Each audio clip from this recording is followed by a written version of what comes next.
Joining me in the room podcast is no stranger to New England. We have Matt the Mangler Bessette on today to talk about his record-breaking title fight happening next Friday night in Hartford, Connecticut. Matt, man, it's been a while since I talked to you. Your last CES fight, maybe a year and a half ago or so. Man, a lot has changed, brother. Congratulations on the success, everything going on, and this huge opportunity coming in a week from today. Thank you, bro. I'm very, very excited, actually. I haven't been this amped for a fight in a long time. Well, this is something, like I said, record breaking, man. As far as excitement, this is brand new, brother. I mean, you've had so many accolades in your MMA career. Where does this stand, this opportunity stand in your career as, a professional MMA fighter? Oh, dude, this is right at the top. It's right at the very top. For the longest time, it was like, got to be in the UFC, got to fight in the UFC, got to fight in the UFC. I got that. It was awesome. It was like, put a check mark next to that.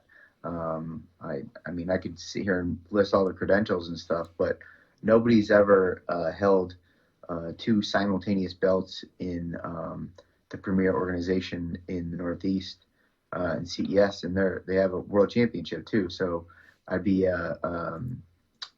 world champion in two separate weight classes at the same time, and nobody's ever done that. So we saw the opportunity, and it was like, man, I want that. And obviously, for a while it was supposed to be against Bruce, but it is what it is, and I'm still gonna fight on that date. You know what I mean? I'm not gonna not take that opportunity and not take that payday just because he can't make the scales. Well, as far as you mentioned Bruce. When this opportunity, when it came, when you were thinking about it, was was he like one of the reasons in it, or after you recaptured that featherweight title, and after some thinking, brainstorm, hey, let's capture two titles here, or was Bruce kind of him being there kind of helping to get this title going? Well, I definitely wanted to fight Bruce. And honestly, I didn't think about the lightweight title at all until I saw Nate was signed with Bellator. And I was like, oh, good shit, man. We were talking, and then like one thing led to another. And I was like, the wheels started turning. I was like, oh shit. So it's available. And I'm like, I know Bruce fought Nate for the title not too long ago. So he's fought recently, semi-recently at 55 for the world championship. So like he has some experience in that division already in CES. So I'm like, dude, and I was like, yo, Pat, what do you think about this? And he was like, I love it, absolutely love it. We talked to Jimmy, I'll get back to you. And he's like, let's make this happen. And I'm like, I want Bruce though. I want Bruce. So get him to sign the contract. And he was against it at first because it was in Connecticut, and I didn't know it was in Connecticut until, I don't know, a month after we decided it was going to happen. But he's like, the only way I'll fight in Connecticut is if you give me your purse. So I was like, fuck it, take the money, because back in 2011 I fought John Benoit for $1. It was $1 to fight, $4,999 to win. And I went into his hometown and be in. So like I'll fight for dirt if it means that I get to fight. And I said yes. And Jimmy being the guy that he is, he was like, hey man, you know what? That takes a lot of courage to do that. I know you still got to get paid. You got a family, so we'll make up for it on the back end. We'll figure out ticket sales and bonuses and stuff. So yeah, I'm still getting paid well. And I'm keeping the same contract that I had against Bruce, even though Bruce is no longer the opponent that I'm getting. So this was definitely a big fight and something that CES definitely wanted. Not only that you're fighting for that title and you're making history, but they really wanted Bruce because you really wanted Bruce, and New England wanted Bruce. I mean, you guys were going at it a little before even, CES came to you as far as this fight. I know Bruce wanted you to go to Maine and, back and forth. So, this was something definitely in the making. And, it was coming to it was happening. And then Bruce, got sick, and then all hell broke loose on social media with with, just drama and all that, what did that do to you as far as, you're going for this title, you're making history, and then Bruce has to drop out of the fight? Where is Matt? I mean, this isn't the first time it's happened to you, Matt, but where is your brain sitting there, man, as far as, when Bruce, you got that news? Yeah, I mean, if this were the first time it happened, it would have just deflated me altogether, because I was fucking pumped up to fight him, man. I wanted to put the nail in the coffin. I wanted to retire him. I wanted him to be hurt. And so, but there's nothing you can do. If somebody doesn't want to show up to fight, they'll make up every goddamn reason. And I understand like COVID is a real thing, and side effects are a real thing. I never once said that COVID is not real. What I didn't like was that he posted on social media and he made it a thing. Like, I've had this laundry list of shit happen to me before fights, and I guess what, I show up, man. I've said this countless times, but like, I've had 36. This has been a 36 fight. I've signed 36 contracts. I show up to every single one of them, and I've had, like I said, it's a laundry list of shit that's happened to me, and you don't hear me over the microphone saying shit. You don't hear me beforehand. You don't hear me after. And it is what it is. Like, I signed up to fight. I'm gonna fight, and it shows what kind of, like, what kind of person he is, not to sign that contract and then to, like, write this on social media, create this narrative like, he's sick, but I'm still gonna fight. But like, the commission sees that, CES sees that, and like, you know what you're doing, bro. Don't pretend like you don't know what you're doing. You're creating this narrative to where, even if you were to fight, you have something on the back end to say, like, well, I was sick, and everybody knows I was sick, so I wasn't in the best shape. But if I was in the best shape, you would have got Bruce Boynton 101. It's like, fuck out of here, dude. Let me Just ask you shut a up question. and fight. Let me ask you a question about that. Even if everything Bruce was saying was true, is that did you want to fight him, knowing that would he have been able to give you his best of Bruce, knowing that he had that ailment, or what he said, double pneumonia, or whatever? Would you have wanted to fight Bruce not being at his best, or it didn't matter? The belt's the belt, and it's his problem. He has to make weight and make that fight. Doesn't matter. A lion's still got to eat. Like, I don't care if it's a hurt enemy or not. Like, I still got to eat. So like, I wanted to fight him. I wanted to beat him. I don't care if he was at 80% or 120%, whatever. Like, I've gone into fights, like I said, I've gone into fights only a shell of myself, and I've gotten victories with that. And I've gone into fights feeling like $1,000,000, and I've lost. It's just like, sometimes the physical preparation isn't enough. Sometimes you got to be mentally ready to go, and when it's time to fight, bro, it's a goddamn light switch, and like, I can just turn it on whenever I want to, and I know how to fight when the time is right. So like, I understand that, like, if I'm hurt, if I'm sick, if I'm whatever, I'll be fine on fight night. And obviously people are different. Well, one thing, I don't agree with, as far as what Bruce did, is like making it public. As far as, I mean, that fight could have been scrapped without it being so, drama, on the internet and stuff like that. It could have been Exactly. canceled on the back burner. And like we said, Matt, you've had so many like late notice replacements during your CS career.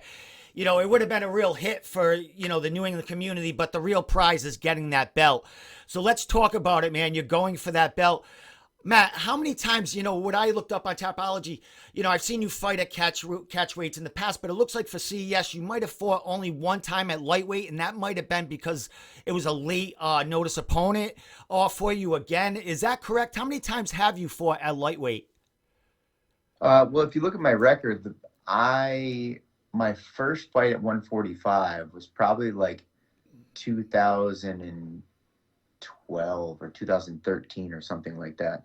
So for the first 5-6 years of my career, they were all at 155. Okay. So it's probably like 45% of my fights, 50% of my fights around there are at 155. I just haven't fought there in a while. While fighting at 45, since 2013 or whatever it was, I had to do catch weights for some people here and there, but I think I had to do a catch weight against Lenny Wheeler. I had to do a catch weight against Rand Weathers. I do catch weight against one or two other guys, but um, 155 is no different than 145. If you're fighting a guy that can make that weight, you know what I mean? Like, um, Ryan can make 145. He's fought at 45. He's a 45er like myself, which when they found him, I was like, oh, nice. And, this dude's going to be in shape for 5.5s. And I'm like looking through his record. I'm like, he's fought at 45. All right. So he's not going to be like cutting from 195. You know Yeah, what I mean? exactly. So it's cool. It's cool. It's I'm going to go out there. I'm going to fight a guy that's game to fight. He's going to be prepared, and that's all I can ask for. Just a guy that's going to show up and fight me, and somebody who wants to fight.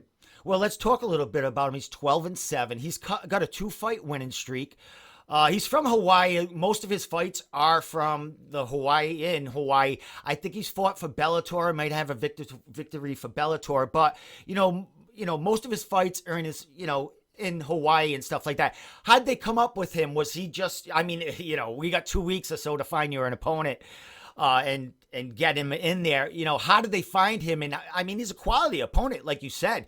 12-7. He's got a couple of 2-fight winning streak, and he's coming in here in shape, as you said, man. How'd you find an opponent like that in such short notice? I mean, I didn't find anybody. That's all Pat Sullivan. Pat's like, don't worry, man. I'm literally asking everybody. So he asked everybody in his contact list. And I don't know exactly who was asked, but it was everybody, right? He came back with like a few names. I actually never heard of Ryan prior to, but there were 3 guys. One was like he shouldn't be fighting for a belt. Another guy is like maybe he could, but at the same time, like he's just not exciting. He's more of like a try to control you. He's not a great striker. He just doesn't look flashy or athletic at all standing. And I saw Ryan. I was like, all right, that's a good fit. Let me look at it a little bit more. And he looked pretty good. So I was like, all right, let's do that one. I'll take this guy. But it wasn't like they weren't fucking finding top of the top guys. Yeah, it's tough. You know what I mean? And it's tough to get you that opponent even when you have notice for the fight. You know what I mean? So as far as him coming in, this is going to be his first time at CES. He's fighting in your backyard, Matt. How excited are you? I mean, we haven't even talked about that. You're fighting basically in your backyard for this first time ever title, to hold 2 titles, man. How does that feel? And is the hair in the back of your neck standing up with the crowd and just everyone that's going to be there rooting for you? Yeah, you give me goosebumps right now. Yeah, man, I'm very, very excited. I've said this for a long time. Like, you put me in front of 10, 20, 30,000 people, and I do better. The more pressure there is, the more people that are watching, the louder the place is, the more excitement involved, the better I do, and the more zoned in I am. The more I want to like really feel the energy of the crowd and really feel the energy of the moment and take it all in. So, I like that. When I fought Benoit, man, that place hated me. And I had so much fucking energy for that. I almost not gassed. I almost like tired myself out being so excited beforehand. I was just very, very excited. Yeah, man, there's a lot riding on this, and I'm going to bring it home. I'm going to keep it at home. It's not leaving the state. Excellent. Well, as far as this title, I mean, you own the featherweight title, and when you came back, the new belts were there for you. Is the lightweight belt bigger than the featherweight, or are they all kind of the same size? I don't know. I haven't held the lightweight one. They're probably the same exact thing. I'm assuming it's going to be a different color strap. My guess is a different color strap. The ones I have from when I beat Ping and Kroom and can't remember his name. The other guy. I can't. There was so many of them, Matt. So fucking too many fucking fights. Those 3 are like I think it's a red strap, and then the one I just got when I beat Charles Cheeks, I think that one is like a black strap. Yeah, they've updated them, and the new ones look really nice. I don't know what the lightweight one looks like. Excellent. And no one's held that one since Nate Andrews, correct? Mm-mm. Awesome, man. So, wow, Yeah, a lot of stuff going on next Friday, my man. As far as that, yeah. man. Oh, a couple of more questions before I, let you get going, man. It's crunch time. We're a week out, man. One more thing about, Bruce. Is this an easier or a tougher fight? Do you, in your mind, between Ryan and Bruce? What's the tougher fight here? Dude, he talks himself up more than anybody I've ever heard. He probably talks himself up more than his opponents have. He's not good, man. He's not. He's not good. He's 42. He's not throwing spinning hook kicks constantly anymore. He doesn't look. He's rigid, man. He would have got knocked the fuck out. He doesn't move his head. His hands stay low. I'm telling you, it would have been ugly. It would have been really, really bad. I would have fucked him up. And like if he must have known that in the back of his head because he cried wolf, telling everybody he's got COVID, looking for the back door. I don't know. That fight was easy for me. In my head, that was a very, very easy fight. Um, when guys are strong, whatever. I have better cardio than you. You can be strong for a round or two. You're gonna lose your strength. You're gonna get tired, and either I'm gonna submit you or I'm gonna knock you out. And you look at Bruce's record. He's got 12 losses. 11 of them he's been finished, and 10 of them have been submission. Are you kidding me? You want to go against me? You want to go against me? You've been submitted 10 times. Come on, man. Well, You haven't been submitted by anybody that's even remotely close to good jiu-jitsu as me. It's like, fuck out of here. And you think that you're going to get through either finish me or go to a decision. Get out of here. There's no way. So in my eyes, Ryan is the tougher fight, especially because we don't know much about him. There's no real, there's not a huge game plan for him. It's just go out there and fight your fight, and I'll probably figure it out within the first minute or so. But yeah, I mean, Bruce was probably one of the easiest fights I've had in a long time, and it would have been really nice to get that easy fight out of the way, but he didn't want it. Well, my man, easy or not, you got a huge opportunity coming in a week from today, man, making history for CES and, the East Coast of the country, man. Dude, so proud of you of everything that's going on with your personal life, coming back, capturing that belt, and just, taking off where you left off before, you went to the UFC, man. Kudos to you for keeping it going, brother, and everything, man. One last question before I let you give your shout-outs. What do we expect to see from Matt Bessette at CES 64 on September 17th? You're going to see a new mask. You're going to hear a new song. You're going to see new shorts.